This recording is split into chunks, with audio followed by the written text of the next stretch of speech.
Welcome everyone to Too Good to Be True. Thank you for taking the time to listen.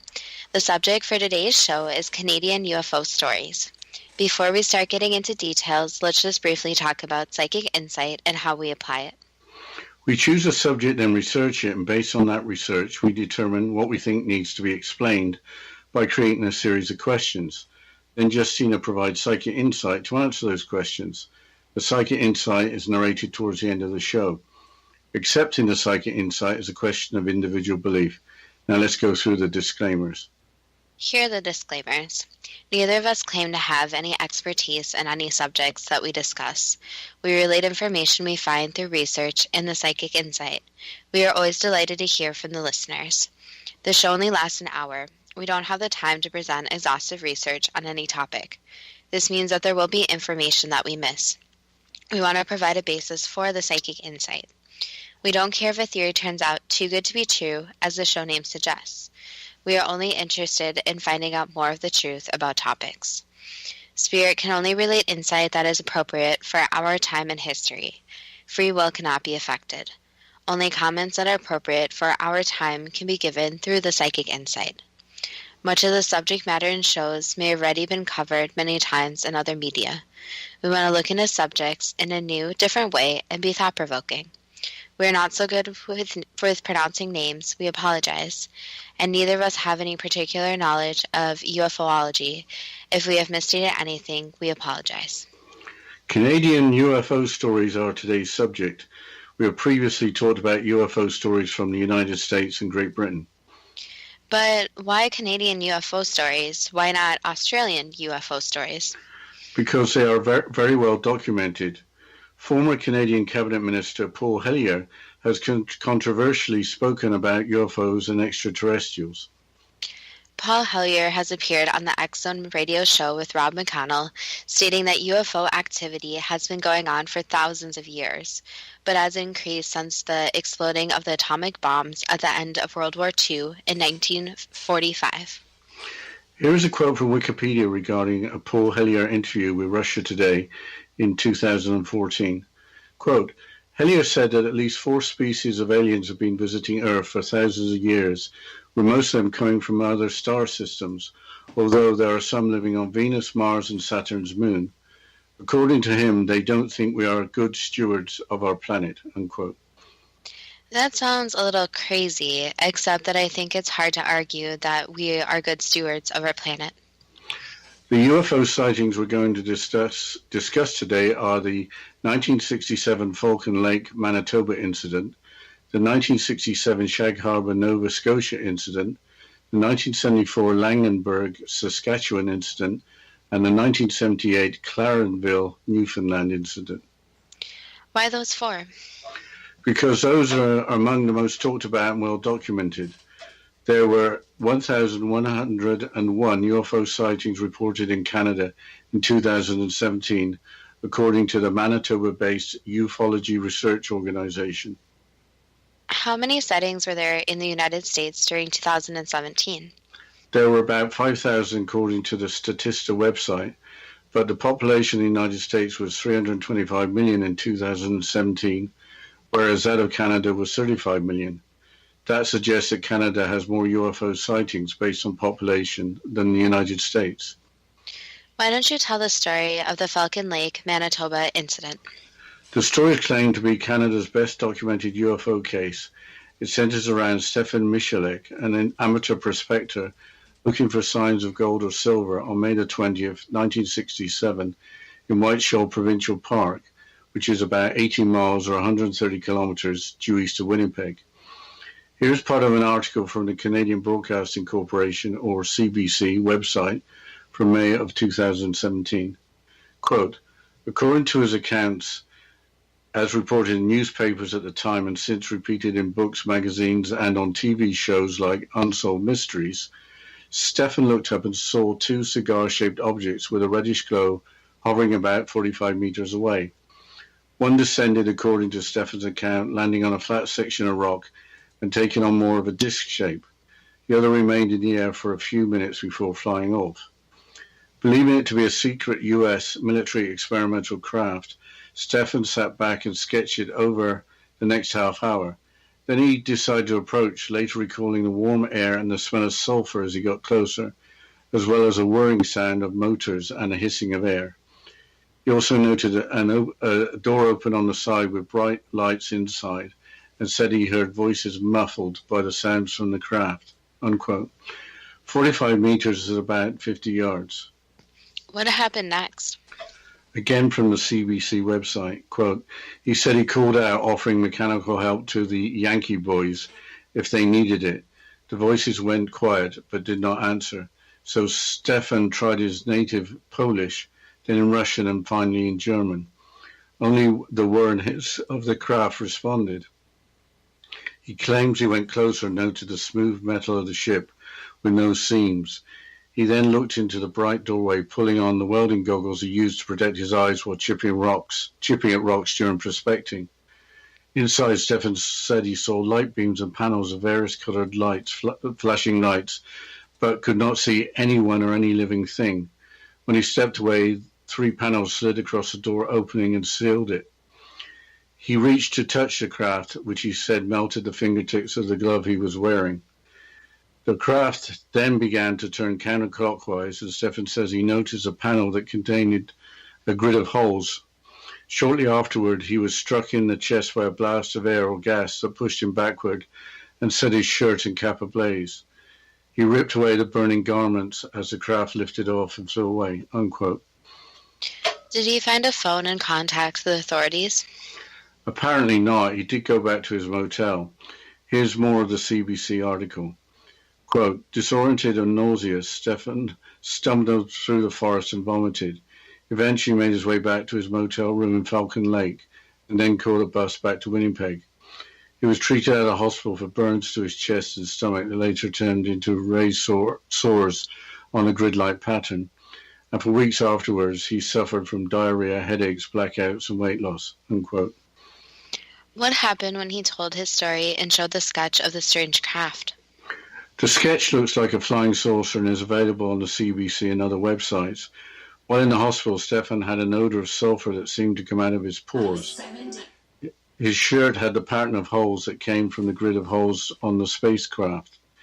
When he left the hospital, his home was invaded by the media, government agencies, and Gawkers. Stefan later wrote a book with local UFO researcher Chris Rutkowski about the incident. He regretted telling the story as it changed his life and that of his family. He didn't recover fully and went to the famous Mayo Clinic in Rochester, Minnesota in 1968, suffering from a reoccurrence of burns plus blackouts. Was there evidence of a landing site or other physical evidence nearby? Here is a further quote from the CBC article. Quote, and the landing site was a circle about 15 feet in diameter, devoid of the moss and vegetation growing in other areas of the same rock outcropping. Soil samples along with samples of clothing were tested and deemed to be highly radioactive.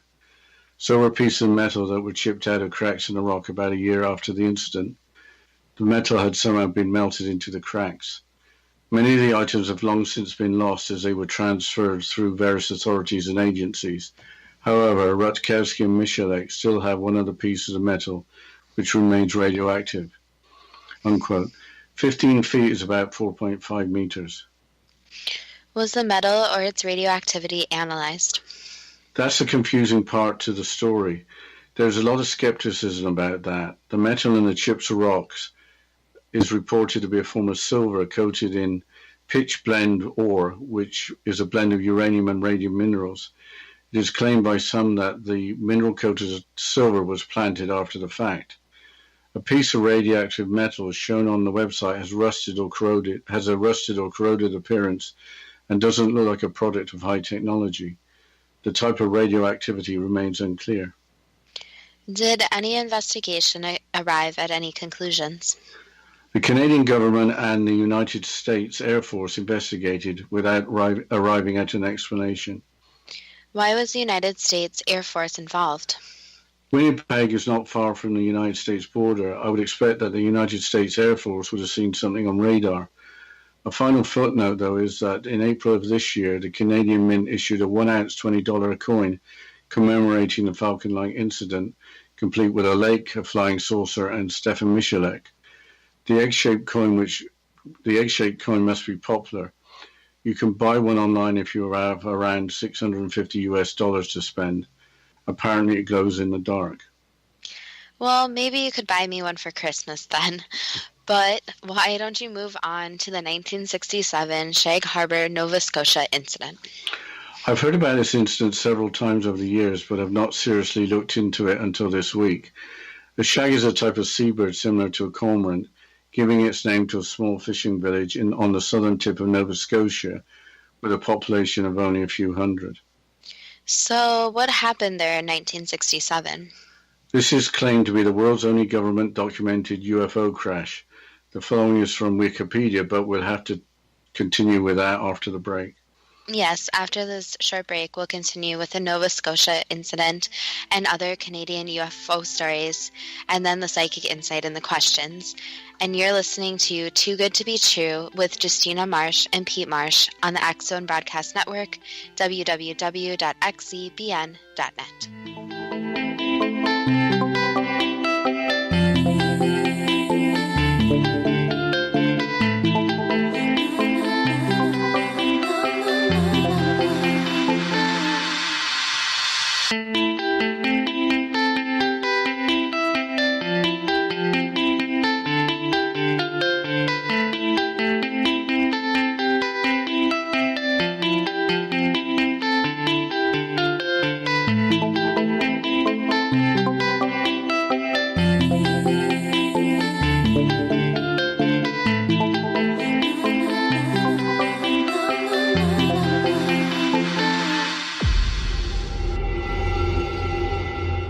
Whether you're a skeptic or a believer, join me, Rob McConnell, as together we'll investigate the world of the paranormal and the science of parapsychology here on the X Zone Radio TV show on XZBN and the X Zone TV channel on Simul TV.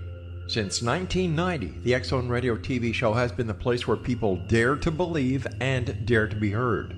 Together, we'll investigate UFOs, aliens, ghosts, Bigfoot, psychic phenomenon, lake monsters, conspiracy theories, government cover-ups, the truth embargo, alien abductions, ESP, haunted locations from around the world, and so much more. With over 28 years of broadcasting and more than 4,500 individual guests, the X Zone is truly a place where fact is fiction and fiction is reality, as evidenced by the credibility, integrity, and professionalism of the guests that we bring to our international audience. If you have seen a UFO, had a close encounter, seen a ghost, Bigfoot, lake monster, or a story that you would like to share or have investigated, contact me, Rob McConnell, by sending me your email to xzone@xzoneradiotv.com, or you can call toll-free 1-800-610-7035, extension 143, and on Skype, X Zone Radio TV. For more information on the X Zone Radio TV show with yours truly, Rob McConnell, visit www.xzoneradiotv.com or www.xzonetvchannel.com or simultv.com and xzbn.net. Until next we meet here in the X Zone from our broadcast center and studios in Hamilton, Ontario, Canada, always remember, X Zone Nation, keep your eyes to the sky and your heart in the light.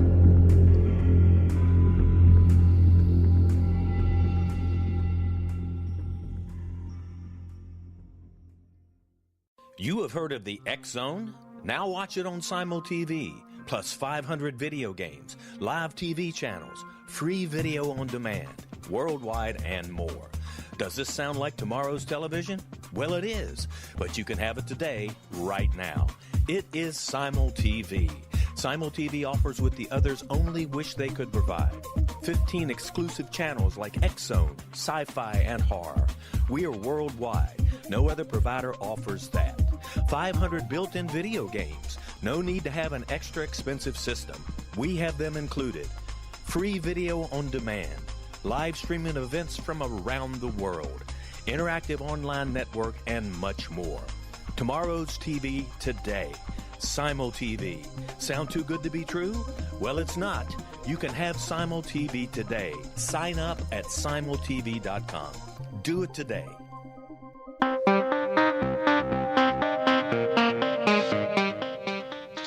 Welcome back to Too Good to Be True. Before the break, we were discussing the Shag Harbor, Nova Scotia incident, and Dad, you were about to quote from Wikipedia. So can you please start with a quote? Sure.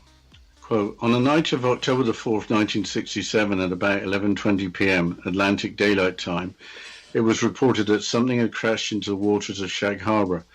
At least 11 people saw a low-flying lit object head towards the harbor. Multiple witnesses reported hearing a whistling sound like a bomb, then a whoosh, and then finally a loud bang. The object was never officially identified and was therefore referred to as an unidentified flying object, UFO, in Government of Canada documents.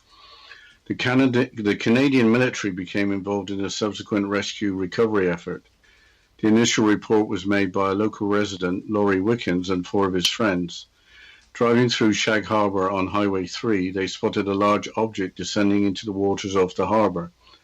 Obtaining a better vantage point, Wickens and his friends saw an object floating 250 to 300 meters, or 820 to 980 feet, offshore in the waters of Shag Harbor. Wickens contacted the RCMP detachment in Barrington Passage and reported he'd seen a large airplane or a small airliner crash into the waters of Shag Harbor, unquote. RCMP stands for the Royal Canadian Mounted Police, or Mounties as they are known. Several websites reported that the UFO floated offshore while emitting a pale yellow glow. Also, it was leaving a trail of dense yellow foam as it drifted. What happened during the rescue and recovery effort? The object sank before it could be recovered. The following is from the same Wikipedia article. Quote, assuming an aircraft had crashed, within about 15 minutes, 10 RCMP officers arrived at the scene. Concerned for survivors, the RCMP detachment contacted the Rescue Coordination Centre, RCC, in Halifax to advise them of the situation and ask if any aircraft were missing. Before any attempt at rescue could be made, the object started to sink and disappeared from view. A rescue mission was quickly assembled. Within half an hour of the crash, local fishing boats went out to the crash site in the waters of the Gulf of Maine off Shag Harbor to look for survivors. No survivors' bodies or debris were taken, either by the fishermen or by a Canadian Coast Guard search and rescue cutter, which arrived about an hour later from nearby Clark's Harbor. By the next morning, RCC Halifax had determined that no aircraft were missing. While still tasked with the search, the captain of the Canadian Coast Guard cutter received a radio message from RCC Halifax that all commercial, private and military aircraft were accounted for along the eastern seaboard in both Atlantic Canada and New England, unquote. Was anything ever found? The Royal Canadian Navy sent down divers 2 days later. After 3 days of searching, nothing was reported as being found. Were there any other sightings before the object hit the water? According to the Wikipedia article, there were 4 sightings, including Air Canada Flight 305, residents in their home in Mahon Bay on the Atlantic coast of Nova Scotia, crew of the ship the Nickerson, and residents of Halifax, Nova Scotia. But multiple lights or objects were reported. Regarding Flight 305, here's another quote from the Wikipedia article. Quote, en route to Toronto while flying over Sherbrooke and Saint-Jean, Quebec at 3,650 meters from Halifax International Airport, Air Canada Captain Pierre Charbonneau on Flight 305 pointed out to co-pilot Bob Ralph that there was something strange out of the left side of the aircraft at 7:15 p.m. In his report, the captain reported an object tracking along a parallel course a few miles away. He describes it as a brilliantly lit rectangular object with a string of smaller lights trailing the object. At 7:19, the pilots noticed a sizable silent explosion near the large object. 2 minutes later, a second explosion occurred, which faded to a blue cloud around the object, unquote.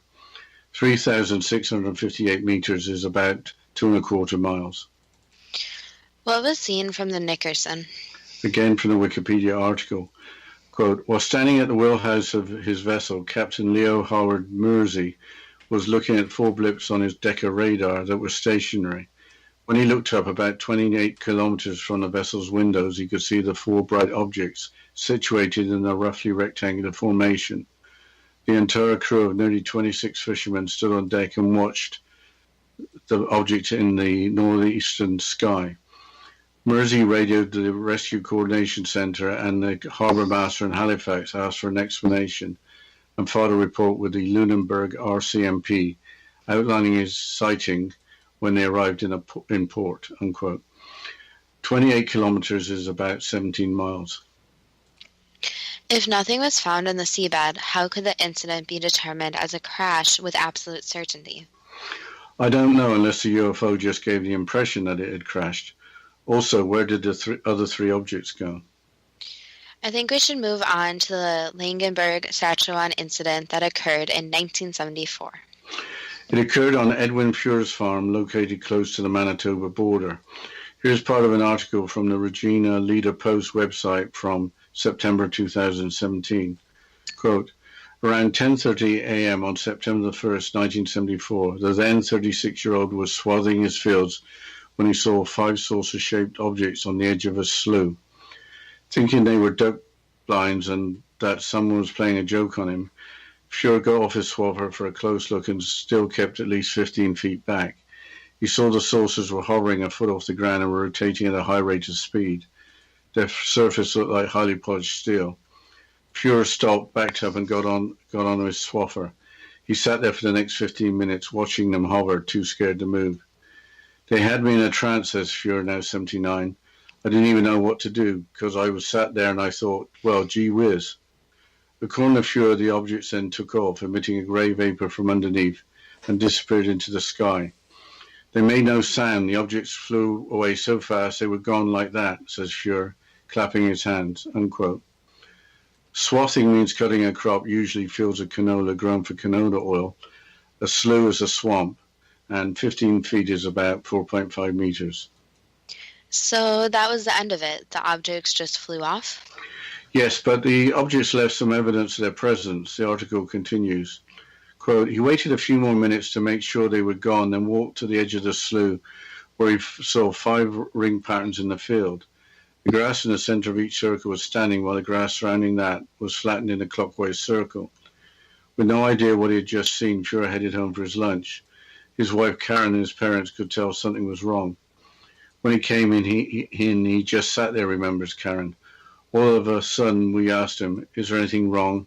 And, well, then he started telling us, unquote. Can you say more about the 5 ring patterns in the field? The UFO Casebook website provides some detail as well as more details of the strange craft. Quote, most of the tall grass was pressed down and in places was twisted as it would be by a spinning object. The circles were exactly 11 feet, 3.3 meters in diameter, and there was unflattened grass in the center. The shaken farmer reported the incident to the RCMP. In a few days, a newspaper story brought hordes of curiosity seekers to the farm, all expecting to see the landing site. Fuhr could not allow that because the estimated 3,000 people arrived would have pulverized his crop. Fuhr said the mystery machines were made out of what looked like stainless steel, but had a brushed finish. Each was about 5 feet, 1.5 meters high at the peak of its dome-like structure. There were no windows or portholes, no antennae or other projecting parts, except something resembling a short exhaust pipe, the source of the vapor the objects emitted as they rose through the overcast. The Center for UFO Studies in Illinois sent a specialist to the farm, and he found no reason to dispute Fuhr's report. Corporal Ron Moria of the RCMP concluded that the 5 circles were caused by something exerting what had to be a heavy exhaust or air pressure. Whatever was in there came out of the air and departed the same way, as far as I could tell, unquote. Pictures of the 5 ring patterns in the field are on multiple websites. We have time for one more UFO story, the Clarenville, Newfoundland sighting in 1978. The following is from the Newfoundland WS website. Quote, on November the 26th, 1978, Mr. Chester Lethbridge and his wife reported to the RCMP a strange object in the sky for the second time over the duration of approximately 1 week over Random Island, Trinity Bay, Newfoundland. RCMP Constable James Blackwood, an officer on location at the time, went out to the Lethbridge home to investigate. Upon arriving, he also saw this strange, unidentified object in the sky. Both Mr. Lethbridge and Constable Blackwood described the same thing, a cigar-shaped object with a curved tail in the sky with blue, red, and yellow flashing lights. It ranged from about 35 to 40 feet in diameter and hovered approximately 500 feet above sea level with no movement. The object also cast a shadow on the water, so he knew that what he was seeing was not a satellite or a distant planet like Venus. The object was also being tracked by the Department of National Defense, Gander, Newfoundland. After observing the object with the naked eye for a while, Constable Blackwood took out his ball scope, a device used to amplify light sources in the night, to observe the object. This was definitely not a plane nor like any other aircraft Blackwood had ever seen. After observing the object in the sky for a little while longer, Constable Black decided to turn on the flashing lights on his police car. Mr. Lethbridge, however, did not approve of this and went inside, unquote. I think we have to go into the break, Justina. Yes, we'll continue after the short break, and you're listening to Too Good to Be True with Justina Marsh and Pete Marsh on the X-Zone Broadcast Network, www.xzbn.net.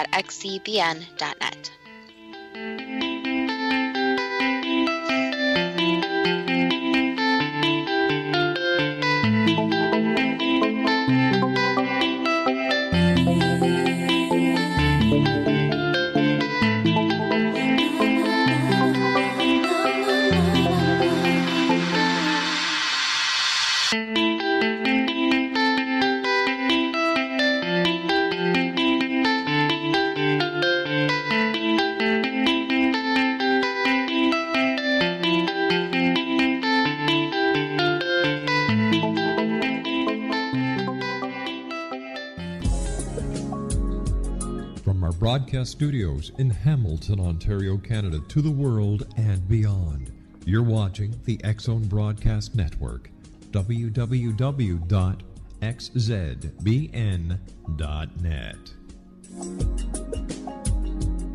AVS Media Den. You have heard of the X-Zone? Now watch it on SimulTV, plus 500 video games, live TV channels, free video on demand, worldwide, and more.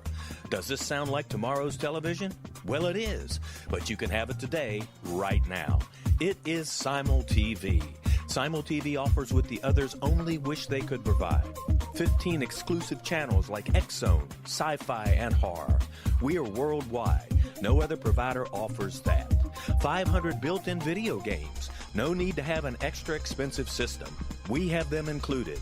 Free video on demand. Live streaming events from around the world, interactive online network, and much more. Tomorrow's TV today. SimulTV. Sound too good to be true? Well, it's not. You can have SimulTV today. Sign up at simultv.com. Do it today.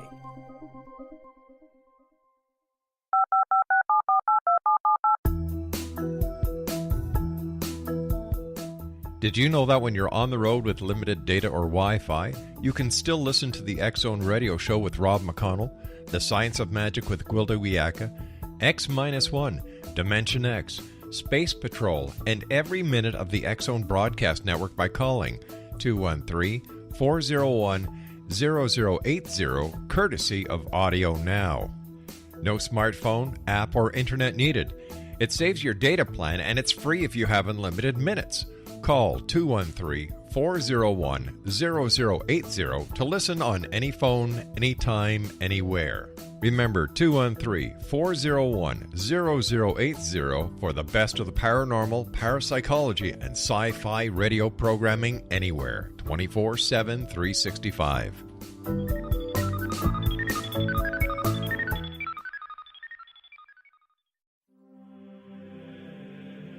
Rob McConnell here, presenting an overview for Nicholas Paul Jennings, author of a fascinating book, Amen. It presents facts revealed by Egyptologists, facts that enable us to understand why Amen is the beginning of creation of God. It provides recommendations for religious leaders of the major religions to unify their beliefs and teach the Word of God. Love one another. Amen informs people how mankind conceived God. It was the Egyptians that developed the concepts of a soul, a hereafter, and Son of God. And finally, after the worship of many gods, they conceived the belief in one universal God, the maker of all there is.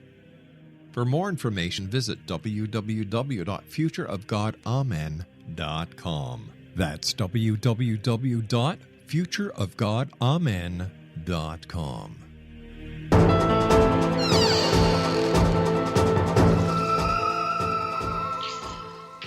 Welcome back to Too Good to Be True. And before the break, we were talking about a supposed UFO in Newfoundland that was spotted. Constable Blackwood must have decided to turn on his police car's flashing lights to try and communicate with the object. I think he succeeded, the article continues. Quote, Constable Blackwood flicked on the flashing blue and red lights on his car, and within seconds the object in the sky imitated the pattern of flashing lights. Constable Blackwood was speechless, being interested in different types of aircraft as a hobby. Blackwood confidently says that he thought the craft was about the size of a DC-9 aircraft. It was definitely not a plane. It did not resemble any type of plane ever built to his knowledge. It had no wings and made no noise. It had a curved tail and a cigar-shaped body, and that was all, besides the flashing lights. After a period of about 2 hours, the object left the scene like a shooting star, only in the opposite direction. Unquote. That is really interesting that the UFO was communicating with a human being, supposedly. What was the response when Constable Blackwood did the paperwork? The same article continues. Quote, shortly after his sighting in Clarenville, Newfoundland, Constable Blackwood, following procedure, made reports and sent them to the NRC, National Research Council in Ottawa. The National Research Council had an upper atmosphere research facility that at the time was responsible for UFO reports, unquote. Did the NRC investigate? The NRC concluded from Ottawa that it wasn't a UFO, but probably the planet Jupiter. This is despite Constable Blackwood making the sketch of the object, which is posted online. Confusing a cigar-shaped object for a planet seems very hard to explain, but I think it's time for the first question. Has UFO activity been going on for thousands of years, but has increased since the atomic bombs were exploded at the end of World War II in 1945? Yes, and also when more nuclear weapons were made. Are extraterrestrials concerned about mankind doing something really stupid? Some of them, yes, since you could say that some of them are more intelligent beings, so they can see how big of a disaster nuclear weapons could be. If the planet were destroyed by nuclear weapons, would there be more far-reaching consequences? The effects would not just be contained on Earth, but also affect the environment around Earth, so it affects the solar systems, and the energy would have to go somewhere.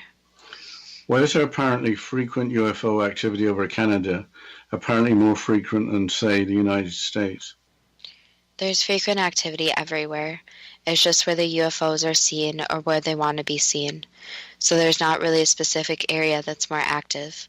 It's just the number of sightings people noticing and the number of UFOs that are actually seen is higher. Have at least 4 species of extraterrestrials been visiting Earth for thousands of years, with most of them coming from other star systems, with some living on Venus, Mars, and on the Moon orbiting Saturn? So yes, there's different species of them, and yes, some live on other planets, but it cannot be exactly said where they live, since they haven't been technically discovered yet. But there are multiple different species that aren't too far away. Do visiting extraterrestrials think that we are good stewards of our planet? Yes and no. So the good extraterrestrials do recognize that there are good people trying to do the best thing possible, while others do realize how destructive humans can be. And even humans themselves need to acknowledge how destructive they are, not only of their own species, but other species. Regarding the Falcon Lake incident, did Stefan Michalek look up and see 2 cigar-shaped objects with a reddish glow hovering about 45 meters or 50 yards away? Yes. Did one object land on a flat section of rock while changing shape to look more like a disc? Yes. How could the object change shape? Basically, the manipulation of energy. So you can think of it kind of like silly putty, where you just have to manipulate the form using energy to be able to change shape. so obviously it is way more complicated than silly putty, but it's flexible enough to change shapes. Did the other flying object remain in the air for a few minutes and then fly off? Yes. Why did the object that landed on the rock stay where it was, with Stefan nearby making a sketch of it? It was taking samples and was unbothered by him sketching it. What type of samples were being taken? They were actually taking different soil samples and samples from the earth, such as the plants, so that it could see how the earth was doing, you could say. Why did the object have warm air smelling of sulfur around it? Basically because of what it's made out of. So the smell is what, yes, you would call sulfur here, but it's a different element, you could say. So these were good extraterrestrials? Yes. Did the object emit the sound of motors whirring and hissing of air? That could be said. Was there a door open on the side of the craft with bright lights inside, with voices muffled by the sounds of the craft, but able to be heard? Yes. Did the door close when Stefan approached the object? Yes, they did not want visitors. Was the object hot to the touch, hot enough to melt a glove? Yes. Why was the disc-shaped object so hot? Basically the buildup of energy, so it takes a lot of energy to not only move but also transform to shapes. Did the object then begin to turn counterclockwise, revealing a panel containing a grid of holes? No, not exactly, no. So why did Stefan Michalek report that? It did turn, but it was part of the craft, not really something it was trying to show, so it's just a piece of the craft. Shortly afterwards, was Stefan struck in the chest by a blast of hot air or gas that pushed him backwards and set his shirt and cap on fire? Yes. Why did the craft do that? Was it just ignoring that Stefan was there and was just going about its business? Yes, it didn't mean to hurt him. Did the object lift off and then fly away? Yes. Why did Stefan suffer for weeks afterwards from a stomach complaint, headaches, blackouts, and weight loss? Some of those were just placebo effects, so it had nothing to do with the effects of the craft and more of the human mind creating physical symptoms, since the experience was very traumatizing.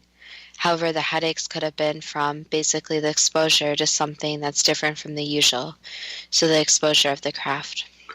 While in the hospital, why did Stefan have an odor of sulfur that seemed to come out of his pores? Basically from the craft hitting him with the gas. In 1968, why did Stefan suffer from a reoccurrence of burns and blackouts? Those were unrelated, so those were not related to the craft he saw. Why was the landing area devoid of vegetation, with the area being also highly radioactive? So the vegetation, some of it was taken, which is part of the reason that it was gone, and the radioactivity is from the different building materials that are present, though they aren't all the same. And the radioactivity is hard to tell, since on Earth it only measures for things that are known to be radioactive, not for other elements. Was the radioactivity natural or alien to planet Earth? Yes, it was alien. How did metal melt in cracks in the rocks? Basically, again, because the energy had to go somewhere. So it created this, you could say, landing pad so it could land. So the energy of the ship is quite great and affects everything around it. Was the metal a form of silver coated in pitch blende ore? No, it was not silver. So it was material that was already there, but it just melted? Correct. How could items from the site be lost, as they were transferred from various authorities and agencies, especially if they were radioactive? The extraterrestrials got their materials back, so they didn't want to leave a trace. Why does at least one piece of radioactive metal from the site have a rusted or corroded appearance? Because it is a replacement piece, so it's not actually the original metal. Why was the United States Air Force involved in the investigation? Because of the existence of extraterrestrials is very much known, and the situation that occurred has happened in places in the United States before too. So they're basically trying to connect the dots of who these extraterrestrials are and what they're looking for. What was the mission of the object seen by Stefan at Falcon Lake? Again, to collect samples. So yes, there's more advanced technology, but they still need to get the physical samples from the Earth, meaning they have to land. So are they monitoring over time to look for changes? Yes, and the one craft that was in the sky was actually keeping watch, you could say, in a way. What can you say about the beings that piloted the object or craft? That they are good beings and that they are here to help, not harm. Changing subject to the Shag Harbor incident, on the 9th of October the 4th, 1967, at about 11:20 p.m., did an object crash into the waters of the harbor? Yes. Did witnesses see a low-flying lighted object head towards the harbor, making a whistling sound like a bomb and then making a whoosh noise before a loud bang was heard? Yes. Did the object float on the water while emitting a pale yellow glow? Yes. Did the object leave a trail of dense yellow foam as it drifted? Yes. What was the dense yellow foam? Basically, you could say waste, so what helped propel the craft? Did the object later sink into the waters of the harbor? Yes. Why wasn't anything found when the Royal Canadian Navy sent down divers for 3 days of searching? Basically, because the object disintegrated, you could say. With so much advanced technology, how could a UFO crash and disintegrate? Because that wasn't just a UFO, it was more advanced technology that was being tested. I think we need to go into the break, Justina. Yes, after this short break, we'll continue with the questions and psychic insight, and you're listening to Too Good to Be True with Justina Marsh and Pete Marsh on the X-Zone Broadcast Network, www.xcbn.net.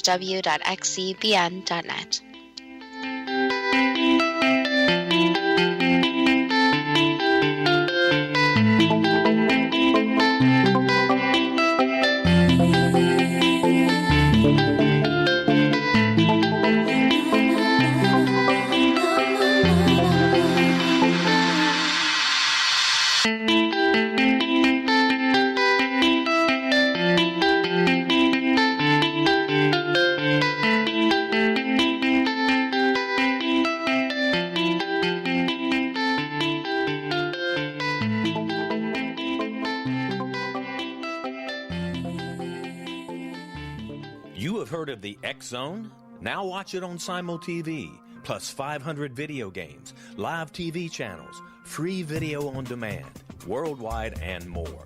Does this sound like tomorrow's television? Well, it is, but you can have it today, right now. It is Simul TV. Simul TV offers what the others only wish they could provide. 15 exclusive channels like X-Zone, Sci-Fi, and Horror. We are worldwide. No other provider offers that. 500 built-in video games. No need to have an extra expensive system. We have them included. Free video on demand. Live streaming events from around the world. Interactive online network, and much more. Tomorrow's TV today. Simul TV. Sound too good to be true? Well, it's not. You can have Simul TV today. Sign up at simultv.com. Do it today.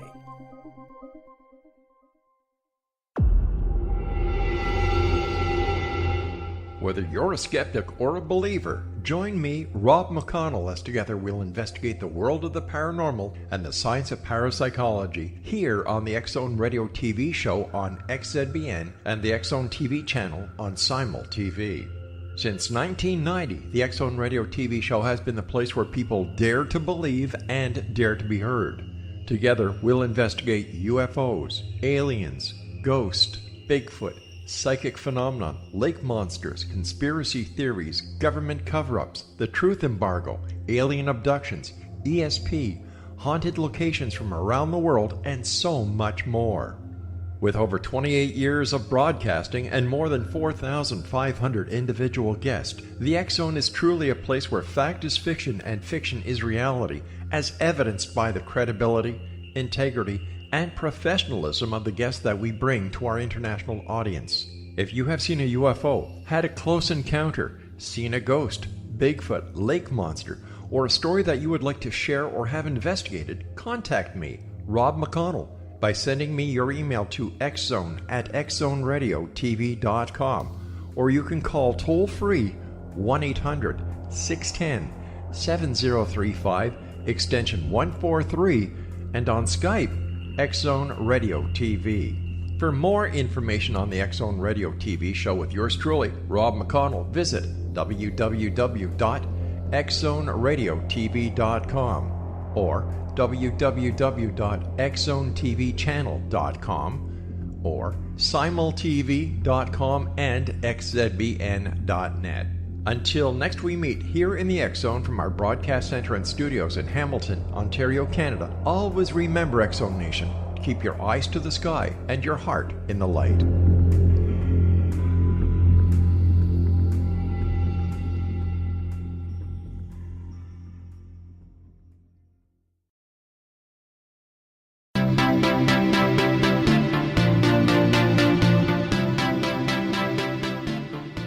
Welcome back to Too Good to Be True. Before the break, we were going through the questions and the psychic insight about Canadian UFO stories. So, Dad, can you please continue with the questions? Yes. Were there any beings on board the object that crashed into Shag Harbour? There were no beings, but it was basically a test run of the craft, and the people who were testing the craft did not know what they were doing, therefore the crash landing. So even extraterrestrials have to learn the hard way, just like humans. Correct. Earlier, why did the object track along a parallel course a few miles away from Flight 305? It was observing, you could say. Why was the object brilliantly lit, rectangular in shape, with a string of smaller lights trailing it? Basically a newer design, so something that would move quicker and faster than before. Why did the pilots notice a sizable silent explosion near the large object, and then 2 minutes later a second explosion, fading to a blue cloud around the object? Because it was failing, so the new system was completely failing. Why did Captain Mersey, from the wheelhouse of his ship, see 4 bright objects situated in a roughly rectangular formation? They were observing the crash that was about to occur. What happened to the other 3 objects as seen by the captain? They disappeared, so they went back to where they belong. What were the objects doing over Nova Scotia? Basically, they found that it would be a good place to test what they were testing. So it can't be said exactly what they were doing, but they were working on some testing for observation purposes. Changing subject to the Langenberg incident, on September the 1st, 1974, did 5 saucer-shaped objects, looking like they were made out of highly polished steel, hover a foot off the ground while rotating at a high rate of speed on Edwin Fuhrer's farm? Yes. Did the objects hover for about 15 minutes? Yes. Did the objects then take off, emitting a grey vapor from underneath, and then disappear into the sky while making no sound? Yes.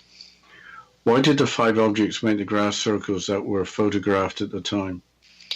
Because of the, you could say, gas that they were using. So the gas basically made the circles.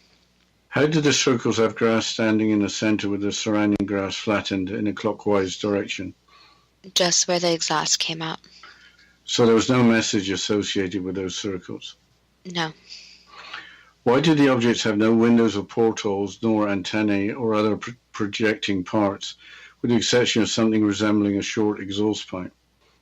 Basically, they didn't need it, so their designs were that they needed to be sealed and to be able to travel.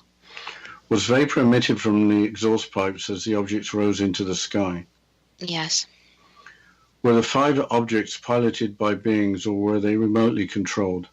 Those ones were remote. What can you say about the beings that remotely controlled the 5 objects?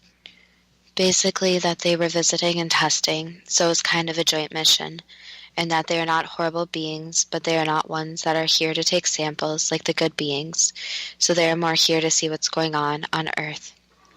Why weren't the beings concerned about their UFOs being seen by the farmer? Basically because they didn't think anyone would believe him. Changing subject to the Clarenville incident, on November the 26th, 1978, was a strange object seen in the sky for the second time in about a week over Random Island, Trinity Bay, Newfoundland. Yes. Was the object cigar-shaped with a curved tail with blue, red, and yellow flashing lights? Yes. Did the object range from about 35 feet in diameter and hover approximately 500 feet above sea level with no movement? Yes. Did the object cast a shadow over the water? A faint shadow, yes. Did Constable Blackwood decide to turn on the flashing lights of his police car to communicate with the object, or was it there another reason? Yes, he was intrigued by the object. Did the beings in the craft imitate the pattern of flashing lights just as a friendly gesture? They were saying hello, yes. Why did the object stay around for about 2 hours and then leave like a shooting star, but moving in the opposite direction? Basically, they had to refuel, so they were in the refueling process. Why did the official organization in Ottawa conclude that the object wasn't a UFO, but probably the planet Jupiter? Because the original story that it's a UFO seems quite crazy, that a UFO would visit and stay in one place for 2 hours. So it's easier to come up with more physical explanations of known things, such as planets. What was the mission of the craft? Basically, it was just visiting, so nothing spectacular was happening. But to be able to operate, it needs to be able to get enough fuel to get back to where it needs to go. What can you say about the beings that piloted the craft? They're good beings, and that's why they wanted to say hello too, which is usually not something they do, but they thought the officer was friendly enough. What can we learn from the 4 incidents? Number 1, to make sure anyone who has a weird experience to document as much as they can. So to get any weird materials tested, make sure to take photographs. Do what you can with experience to try to make more physical proof. Since that is the hardest thing with extraterrestrials is number 1, they either don't leave any physical proof or they take it with them. And number 2, a lot of people don't believe in them. So they write off weird experiences as something more normal, such as having a lapse in seeing something, possibly seeing a planet, possibly not seeing anything at all. So to make sure to document everything and also try to spread into the public attention. So if someone has a UFO experience, to share the story with others. And this is always easier when there are multiple witnesses. So it is always difficult, for example, with a farmer when there's one witness and then they are trying to convince other people that it actually happened. Of the thousands of sightings reported over Canada over the years, are those actually of UFOs piloted by extraterrestrials or remotely controlled by extraterrestrials? So some of them are remote, such as some we discussed. Some are actually piloted, and some are more advanced technology that wouldn't really be associated with extraterrestrials.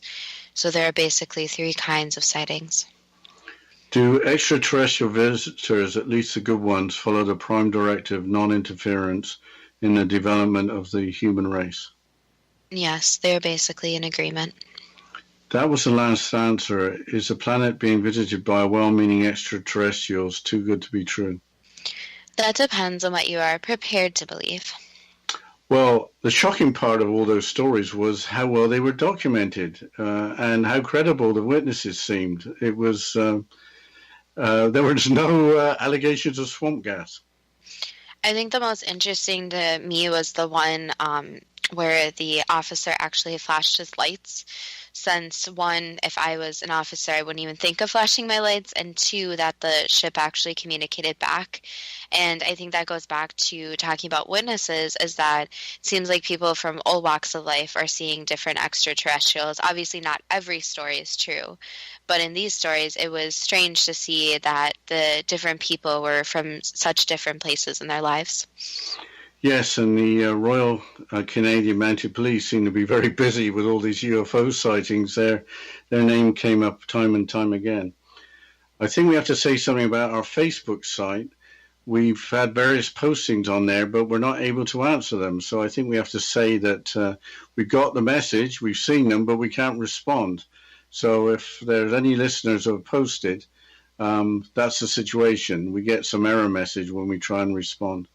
Yes, on that note, we will try to work with Facebook to fix that, since it's really strange. So we are getting the messages. We are reading them. The easiest way right now is if you actually post on our wall. We can see the post. We can reply there. It's just the private messages, for who knows what reason, aren't working. But we also do have our website at toogoodtobetrue.net. So you can always reach us there. And we are seeing your suggestions. So if you do have suggestions, you can still private message them to us. We're still reading them. We're still basically seeing them. We just can't reply to them. Yes, so we've covered some UFO stories now in Canada, and we mentioned the United States and Britain for previous stories. I wonder which countries next we could think about. I think there's been a lot over Mexico. a lot of the southern United States. I'm not sure about other parts of the world, though. Yeah, so I think like the main takeaway from this episode that's kind of a positive message that I got is that there's actually possibly extraterrestrials that are helping us out. And that's kind of a comforting thought because most UFOs or extraterrestrials or aliens I think of are little green men that are running around doing bad things. So it's kind of a comforting thought to think that maybe some of the unknown things that we don't know much about are actually positive. Yeah, that was something I took away from it, that they were keeping an eye on us, checking, taking samples, and the activity apparently stepped up after the atomic bombs were exploded. So we got some friends in high places, one could say. Well, I also want to make a note while we have a minute or two here that it is October, so my favorite month with Halloween coming up here. So we're actually going to have some very special different shows for Halloween. We did a Halloween special last year, but this year we're kind of taking a different twist to it. So we have some really exciting, I would say, Halloween-themed shows coming up this month. Yeah, I'm trying to think of something to say without giving the game away, but let's say we'll try and find something really spooky to talk about. Yes, and it's not about glow-in-the-dark coins. We are not covering any funny subjects like that. They're going to be some different subjects. So as always, if any of the listeners do have suggestions, feel free to contact us either at our Facebook page or our website. And as always, thank you so much to each and every listener, and we look forward to next week's show.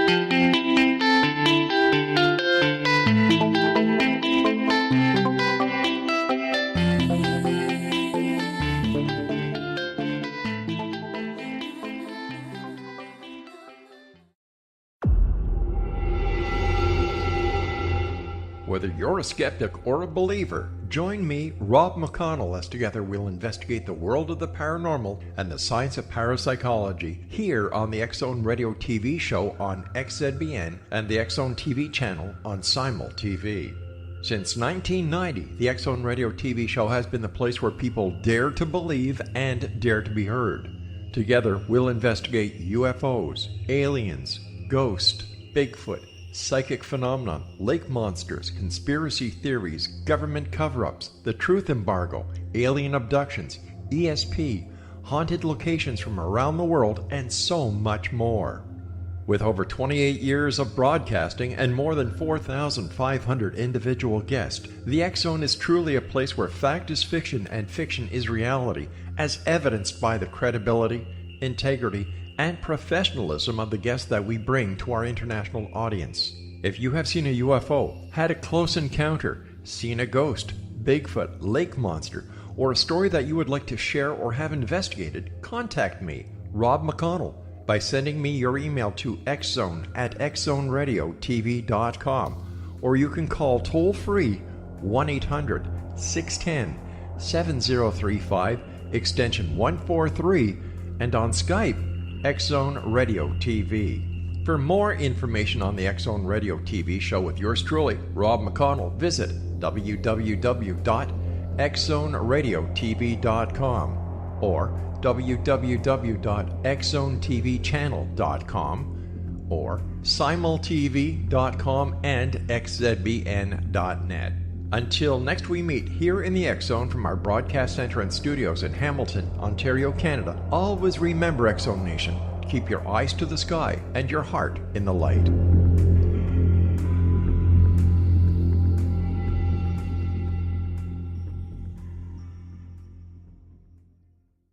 You have heard of the X-Zone? Now watch it on Simul TV, plus 500 video games, live TV channels, free video on demand, worldwide, and more. Does this sound like tomorrow's television? Well, it is, but you can have it today, right now. It is Simul TV. Simul TV offers what the others only wish they could provide.